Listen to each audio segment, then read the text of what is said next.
साल 2026 की शुरुआती 2 दिनों की बात करें तो मौसम का जो तापमान था वो काफ़ी सामान्य था।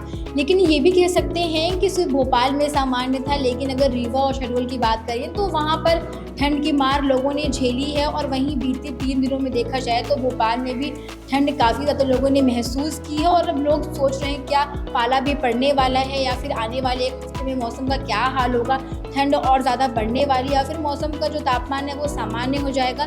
सभी सवालों के जवाब जानेंगे मौसम वैज्ञानिक डॉक्टर दिव्या सुरेंद्रन से। मैम, सबसे पहले तो ये बताइए कि मध्य प्रदेश में फिलहाल क्या मौसम की स्थिति और आने वाले 24 या 48 घंटे, फिर यूँ कहें कि आने वाले 1 हफ्ते में मौसम में क्या बदलाव हो सकता है?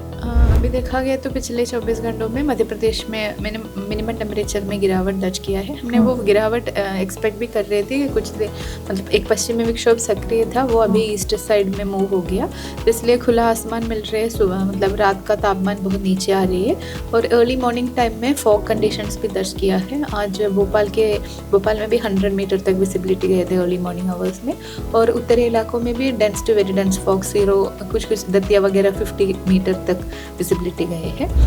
तो अभी ये स्थिति मिनिमम टेम्परेचर्स मोस्टली ये रेंज में रहने का चांसेस है और 1-2 दिन के बाद धीरे से बढ़ने का चांसेस है।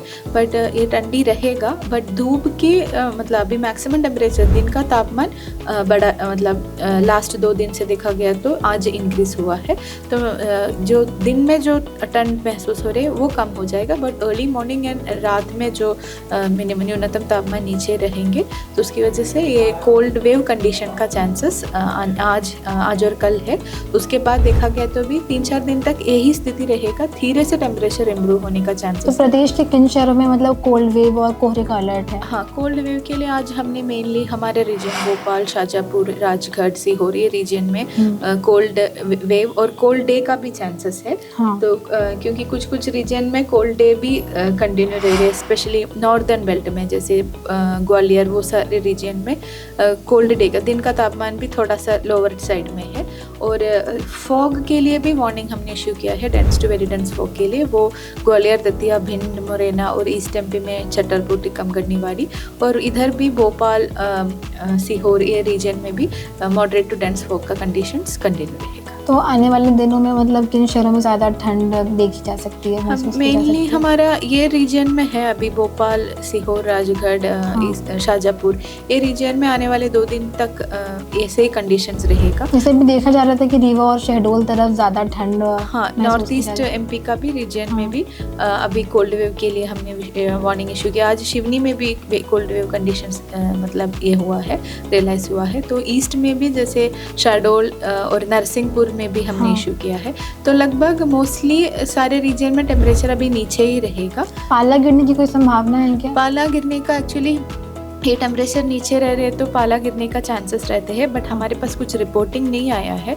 तो जो खेती है, स्पेशली ये जो हमारे छिंदवाड़ा, खरगोन, वो जो रीजन में से कुछ किसानों से हमने रिपोर्ट लिए थे, तो वहाँ पे भी पाला का भी चांसेस है। जैसे टेम्परेचर अभी कुछ राजगढ़ में वगैरह 2 डिग्री तक आया है, तो ये कंडीशन में थोड़ा सा बर्फ़ जमने का चांसेस रहेंगे। ये मौसम के इस उतार चढ़ाव में या फसलों पर कोई ऐसा हो सकता है क्या? हाँ, फसलों में तो इसका इम्पैक्ट रहते हैं। जैसे मतलब ग्राउंड फ्रोस्ट भी कभी कभी प्रॉब्लम करते हैं, और फॉग कंडीशन से भी प्लांट्स में प्रॉब्लम्स रहते हैं। तो उसके लिए हम अलग से एग्रीकल्चरल एडवाइजरी जारी करते हैं। और दूसरा एक चीज़, इस बार ऐसे मावटा जो कहते हैं, ऐसे बारिश नहीं मिला है हमारे रीजन में। तो जहाँ एक्चुअली पानी की पानी चाहिए तो वहाँ पे मैनुअल इरिगेशन थ्रू देना पड़ेगा। तो उसके लिए भी हमने जो स्पेशली ये जो गेहूं की खेती में वगैरह, तो उसके लिए भी हमने एडवाइजरी जारी कर रही है। तो देखा आपने, ये था आने वाले दिनों के मध्य प्रदेश के मौसम का हाल, और इस बार पाला गिरने की भी संभावना जताई जा रही है। तो इसी के साथ कैमरामैन औसाफ के साथ मैं शिवानी, बंसल न्यूज़, भोपाल।